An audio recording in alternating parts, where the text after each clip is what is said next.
In this module, we explored Razor, a way for us to combine C# with HTML.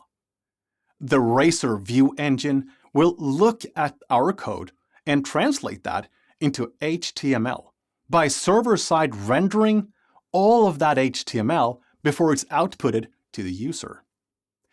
This allows us to build really powerful UIs. The @ symbol, or directive, lets us evaluate a C# expression and outputs that as iHTML content. Alternatively, it calls toString if it deems that it's not appropriate to generate iHTML content. By default, this will be HTML encoded, which is good because we don't want to output any unsanitized data. You discovered how ASP.NET Core locates one of the views by performing a view discovery. Depending on if it's a normal controller, a view component, or if it's a shared view, the view discovery will be a little bit different. Basically, you can have views in your views/shared folder. If they belong to the controller, they'd be in the /views/controller and /view name.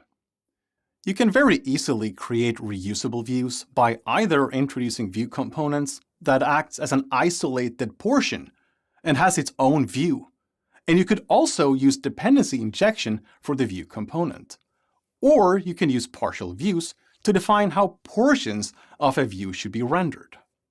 We can pass data into our views by either defining a model or using view data or the view bag, as well as making use of many of the available tag helpers.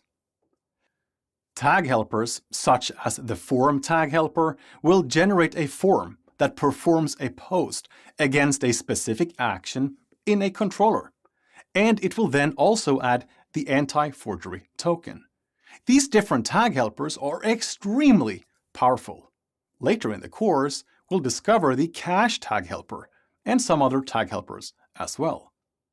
You'll learn all about Razor, how the implicit and explicit transitions work with, for example, for each, for, while, if, switches, and so forth. You even got a sneak peek of what's generated if we tell our compiler to emit the C# code generated when compiling our views.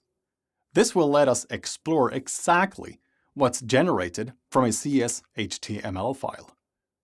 Being able to build reusable components, defining our views using HTML, CSS, and JavaScript in combination with C# will allow us to build really powerful applications. In the next module, we are going to talk about working with data. We'll be accepting a model into an action and understand how model binding works, what's mapped into what, and how to accept JSON when you're posting data into your application, or how to accept an array of information, and much more.